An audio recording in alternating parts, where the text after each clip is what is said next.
This is going to be my first movie review, and the movie that I'm choosing is Odyssey by Christopher Nolan. Christopher Nolan, in my eyes, is god of filmmaking. Most beautiful stories that come in front of his camera lens are the ones that he imagines. I feel like this is the most beautiful sea that ever existed on Earth. The cost of production for this movie was somewhere around right before the release of the film. You could have seen all these guys, the famous actors, the director roaming around the world and promoting the film.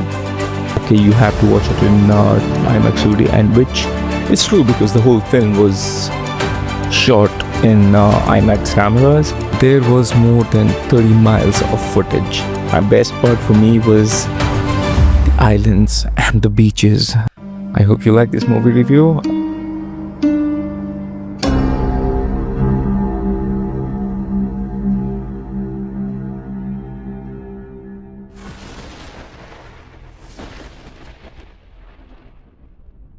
Odysseus.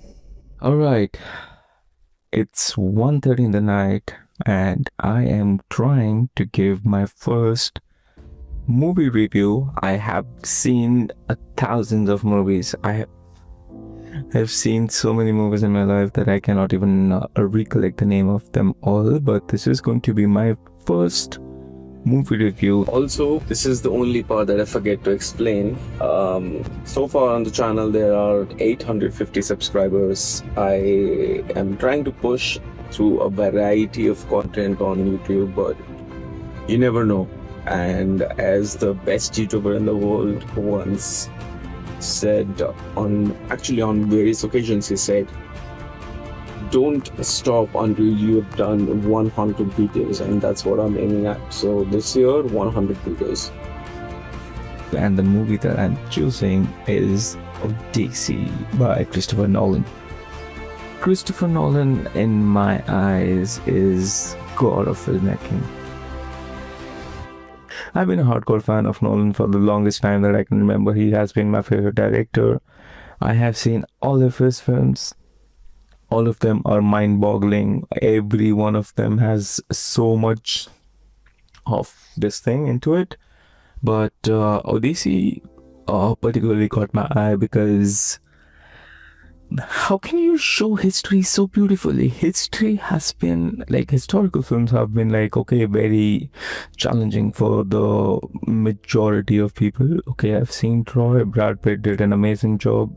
It was remarkable. It was amazing for sure. But okay, Matt Damon just nailed it to another level. How can a man just be the protagonist that people are like I went to the first day for a show.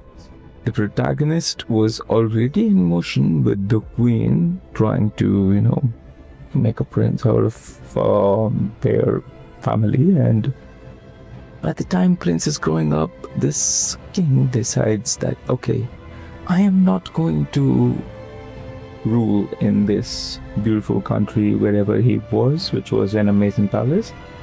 He decided, no, I will set sail and I will go win a war, because he was the smartest generals ever. I mean, that's the character. Okay, Matt Damon did a fantastic job representing him. His character was so deep that even Matt Damon felt like, okay, Matt Damon came and then just he got lost, winning the war, going for an adventure, let's call it, and 20 years later he reaches back home. The film was 2.5 hours long, if I'm not wrong. Of course, I went to the first day for a show. There was a queue of people outside, and what do you do when there's a queue of people? You wait and let everyone pass along. And as soon as I reached home, and I was script in 2 minutes, not even 2 minutes, in under 60 seconds, I saw the first visuals. Obviously, you have to see it in IMAX 2D. You see the first visual, you hear the sounds, you hear the atmospheric originality in that movie, and you get grip instantly. The first time that you will see the sea in this movie, you will feel like this is the most beautiful sea that ever existed on Earth. It was a boat, okay, a fancy boat for sure, because the project was amazing. The production cost, if I'm not wrong, okay, I will not talk in millions because most of my audience is based out of India. The cost of production for this movie was somewhere around 2,400 crores. I just got the cost of production. The marketing expenses were 50% of that, which means 1,200 crores were spent on marketing. Right before the release of the film, you could have seen all these guys, the famous actors, the director roaming around the world and promoting the film, which was amazing. And even Google did a collaboration post with Odyssey, the film, which is also remarkable because Google is generally not doing these things for films. I mean, Google did it for FIFA, Google did it for all kinds of World Cups and all. But to have this kind of collaboration with Google and the film, it was amazing. Just because the film was amazing. Moving on, the total expenditure of the film, if I'm not wrong, was 3,600. Do you think it made double? Damn right you did. The film made almost 7,000 crores in under 2 weeks. The marketing was amazing. The film, everybody was promoting that, okay, you have to watch it in IMAX 2D, and which is true because the whole film was shot in IMAX cameras. The whole sequence, I mean, the IMAX series, the film cameras that were used, there was more than 30 miles of footage. I mean, 30 miles of these cinema films that were able to hold all the amazing footage that they did. Isolated parts of Europe were involved here. A lot of beautiful palaces were used, a lot of forts were used, but the best part for me was the islands and the beaches. So let me break down the 2.5-hour film for you. First 30 minutes, you will just hear character introduction and you will just get into the zone. Takes up 90% of the footage, I would say. He is everywhere. He is in the past, he's in the future, he's in the present, and every time a new story comes, the way timelines have been defined by Christopher Nolan, that was also insane. He ended up in that zone, that time.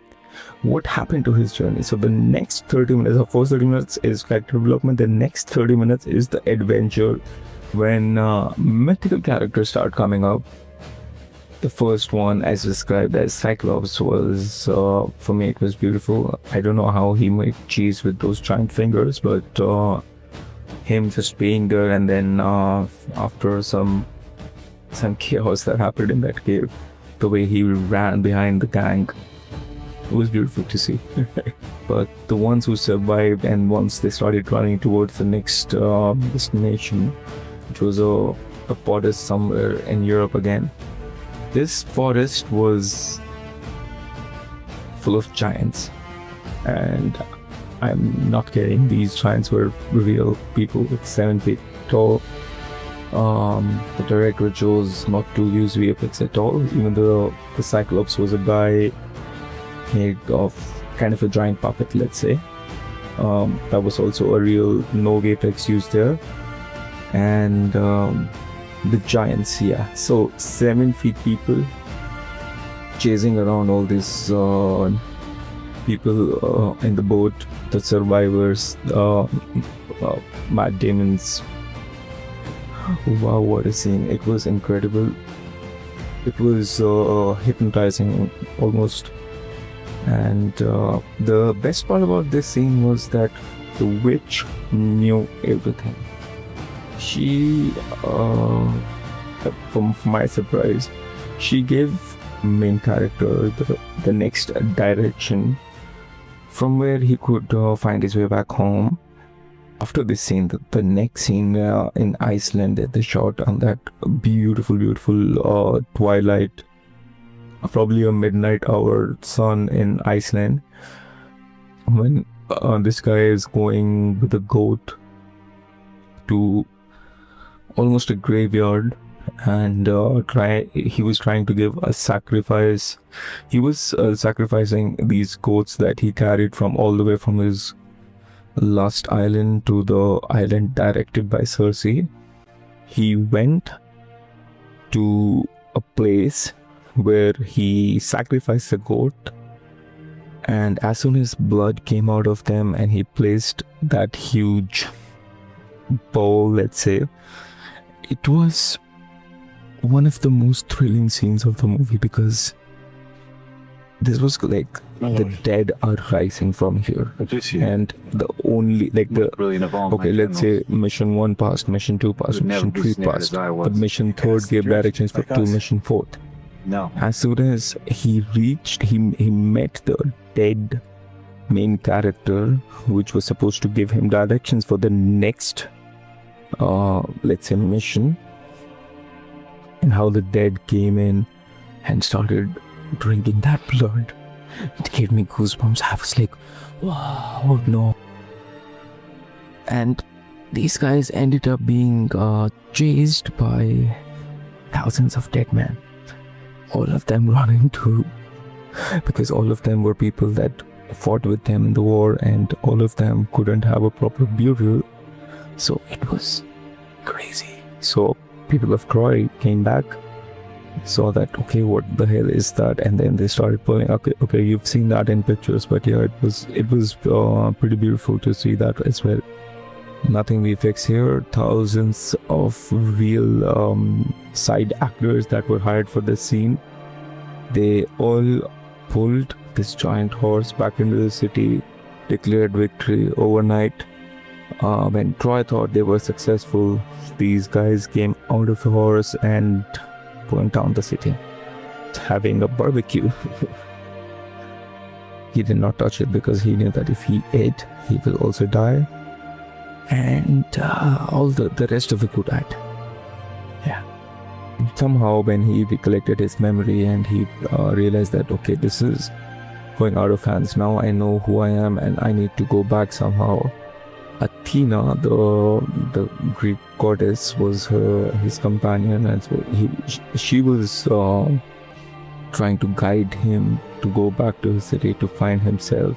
So, and then from Calypso's island, he went on a raft by himself. It's just a raft with his wooden tapu of sorts. He rowed himself to as long as he could, and then he passed out because obviously there is storms, and he ended up home after 20 years. And he couldn't even disclose his identity. He was a beggar there. First thing that he went to check was his own son. He knew he hasn't seen him in forever. He tried to help him. He actually saved his life without disclosing his own identity. Even when he disclosed, even the son was also a very good character. Telemachus, as Tom Holland did a good job being Telemachus. I was hoping that he would meet Penelope. And he had to be a little bit earlier, but he couldn't meet. He was a little bit he said he had some things to do before he could end up there. So she said, okay, whoever won like the last competition, the last 10 minutes, she made kind of a competition, let's say, or a open challenge to all the suitors who completed whatever challenge would be the lawfully wedded husband. Nobody could finish the challenge, but Odysseus was there as a beggar, but he was in the same room as the suitors. And Odysseus did it. The way that after all the suitors, after all the young, stupid hot blood that there was in that room, all of them failed. The only man who could win was the protagonist, and such a sad villain as the not the main villain of the movie, I would say, but as the main guy from the suitors. He couldn't fight. He couldn't even give like one good punch or a kick or whatever. Everyone was killed by Odysseus. He was the last one standing, thanks to Tom Holland as Telemachus and Penelope or Anne Hathaway as the spectator. So Matt Damon won against a room full of 100 odd small villains. No VFX done there as well, but a lot of killing was done. It was nice to see again. This was the best history film that I have witnessed in my whole life. Nothing was scripted. I have no phones. I have no nothing. I've been just looking at myself in the mirror and just trying to talk to myself, because I want to tell people, okay, even if you don't want to give a movie review how naturally people are trying to give, you can still communicate yourself. It's a nice way to express how you felt after watching a very impactful, very remarkable, very beautiful cinema. And hats off to Christopher Nolan. Looking forward for the next film. I hope you like this movie review. I've recorded for more than 34 minutes. So let me trim it down to 15 and then just post this and see how the audience reacts to this. If this receives more than 1,000 views, I will do another movie review in my own style. Till then, good night. Shabba Khair, Jai Hind, Jai Bharat. Gaurav from Gaurav Miller signing off.